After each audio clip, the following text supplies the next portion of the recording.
Michelle Torrio, and this is the Be Mindful podcast. Hi there, and welcome back to the Be Mindful podcast. On today's episode, we're going to be talking about how you can really find the joy in life before the breakthroughs. I wanted to talk about this today because most of our life we're waiting. We're waiting for a new milestone to reach. Maybe we're waiting to make more money, or maybe we're waiting to lose weight. And we've just become so focused on reaching the next milestone that sometimes we forget about the little moments in between. And those moments in between, that's when life is really happening. And I've been thinking recently that this is something that God really wants us to pay attention to.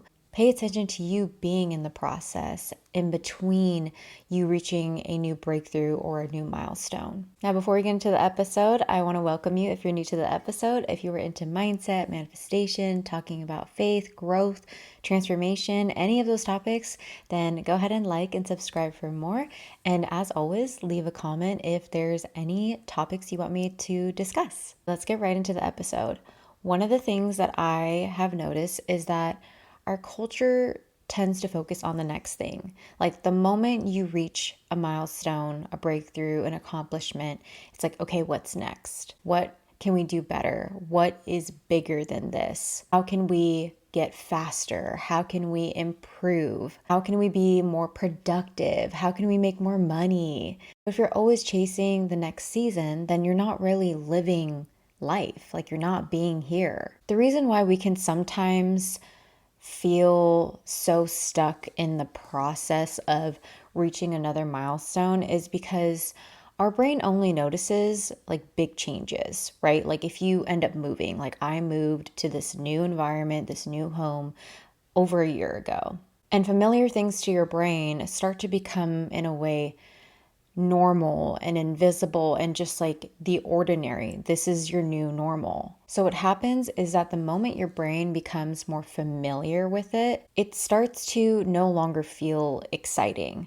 Like for example, the house I prayed for, I got it and it was so exciting in the very beginning, and I just felt so much gratitude every single day waking up. And there are moments where this year I noticed that I didn't really have that excitement anymore. And I was really focusing, okay, what's next? Like, what's the next big thing that I want to focus on? Now, of course, there's nothing wrong with focusing on the next step, but it's really still going back to the moments of gratitude and recognizing like you are literally in a place that you once prayed for. And because you got here, that means that you can get to the next milestone, but it doesn't mean we need to rush or force into it. So the goal that you reach or the miracle that happened, it doesn't exactly disappear. And when you step into gratitude, gratitude isn't pretending that everything is perfect. It's really training your brain to see the familiarity and like the ordinary and the normal that your brain has kind of been hiding. Gratitude is a practice I highly recommend to do every single day, because when you do that, you are training your mind to not focus on your problems, not focus on the things that aren't going wrong.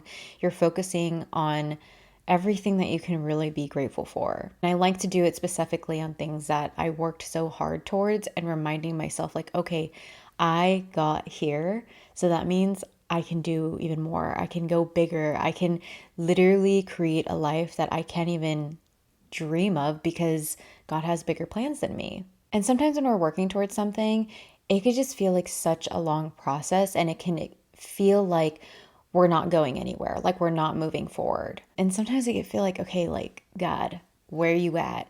Like, where are the signs? Like, am I missing them?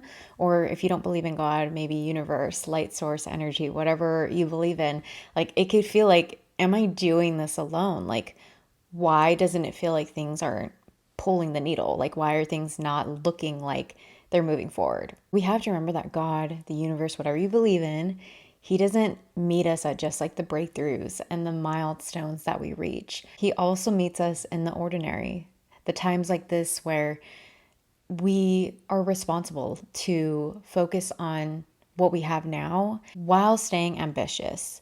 It's okay to be grateful for what you have now while wanting to work towards everything else that you desire and want to have in your life. So when you get stuck in those moments of feeling like nothing's moving forward, when is my next big thing going to happen? Remind yourself to step back into right now.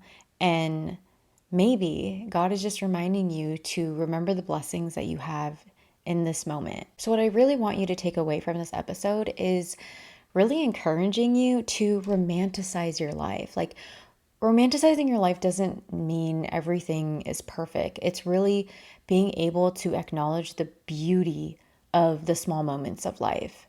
And that can be in so many different ways. Like, for example, I came home from an appointment. My husband was cooking some food. We were playing music in the background, just talking and vibing. And it was a moment that I just kind of like let sink in and just be super grateful for, because we prayed for moments like this. And even though we're still working towards bigger and better dreams, like, it's so fulfilling to know like we worked so hard for this and we're living it right now, and this is a moment that like we're enjoying. Like, this is the beauty of life. Like, we're enjoying being in this moment that we won't get back later. Romanticizing your life is truly just purposely and intentionally slowing down to notice the beauty of your life. Especially today, like, a lot of us love to take pictures and take videos and share it online, and that's wonderful. But sometimes we are so busy documenting our life that we're not really experiencing it. And we won't appreciate life when we are constantly like rushing through it. So when you approach life today and you want to romanticize your life while being ambitious and going towards things that you desire to have or be and do, make it fun. Like, think of who you're becoming and be present through it. My focus recently has really been about getting hotter, getting smarter, being healthy. And what was the other one? Oh, and getting rich. Those are like what my focus has been on, but I've been telling myself, like, how can I enjoy the process of becoming this better version of myself while being really present with life and continuing to reel myself in when I'm feeling like nothing is changing and nothing is getting better, and that this is like how it's going to be. I share that because there are going to be moments where life seems boring because you don't have that new car, you don't have the new house, you don't have a new job. But it doesn't have to be exciting every single day. Like, life can still be peaceful and sometimes boring and sometimes repetitive and sometimes just quiet. A meaningful life isn't built on constant excitement. It's built on the ordinary moments that are repeated with intention. And examples of romanticizing your life can be like going and buying yourself flowers or going outside to read a book. Maybe you just want to dress up and look nice just because. Even when you're cleaning, like, you can turn on some music and enjoy that time because you get to clean an area that provides you peace, right? Where you live in your environment makes such a big difference. And so sometimes cleaning can be like a chore, but it's more of like, it's a blessing. Like, it's a blessing that you get to do that. You cannot tell yourself that I'll be happy when this happens. Like, I'll be happy because of X, Y, and Z.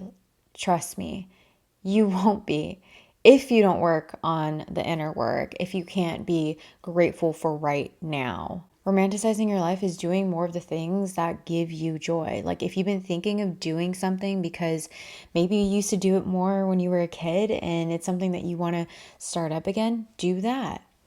Me and my husband were talking about recently about having new hobbies and doing that just to like teach your brain something new, and then also just have a new activity. See if you like it. And I want you to remember that I'm not telling you to be positive all the time and that things are going to be perfect. That's not what this is about. Because even if there's things in life that happen and can be hard, joy and grief can still coexist. My goal in life is to live in the green zone. I heard this from Hannah Hammond. She was basically talking about living in the red, the yellow, and the green zone. I'll try to find the podcast episode and put it in here so that you can go watch it and get like the breakdown of everything. But I'll just pretty much tell you what the green zone is.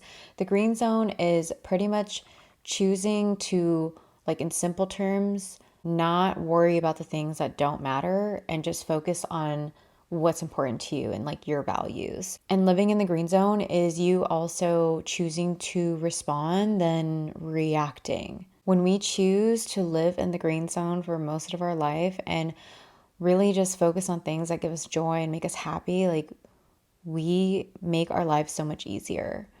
We don't have to worry and stress about the future when we are focusing on right now. When we romanticize our life and we stop rushing or forcing things to happen, we pretty much can step back into like a childlike point of perspective. When you think about kids, like they approach things slower because they're learning, right? And they notice all the little things in the world and just have this sense of maybe not gratitude, but just more of like their world is their playground. And that's exactly how we can view it too. As we get older, we tend to lose that wonder sometimes. And I'm really trying to step back into that. I want you to look at it this way. You are the main character of your life. So this is not in a self-centered way, but more so choosing to live intentionally in your life rather than passively. If you've been around, if you've listened to past episodes, you know I'm all about going after your dreams and being locked in. That was one of my recent episodes. But as you work towards those dreams, I want you to pay attention to the small moments. And I want you to become aware of those moments where life does seem boring or doesn't feel like things are moving. Those are the moments that you can choose to be grateful for and see how you can make life just so much more fun. Now, before I end this episode, I want you to ask yourself, what are some things that maybe you've been taking for granted, like that it just seems so ordinary to you and it's just the same repetitive thing? Like, how can you turn that around and have a different perspective while romanticizing your life? So that can be like when you make your coffee in the morning or when you're driving to work, or it can be as simple as you just going outside and having the sun touch your face and realizing that I get to do this. Like some people can't. Maybe some people are sick. Maybe some people are in the hospital and they can't even go outside just because they want to. It can be as small as that. Like think of all of the things that you do every single day that have been repetitive and felt so boring, but yet you can still romanticize it. You could still put in the effort to have fun and like make everything so much more enjoyable. So my last advice for you is to not rush onto the next exciting or extraordinary thing. Because one day you'll be able to look back and realize that the ordinary things are usually the most extraordinary experiences that you can go through. And also, don't forget to be mindful because who you are from within will attract from the out. I'll see you in the next episode. Bye.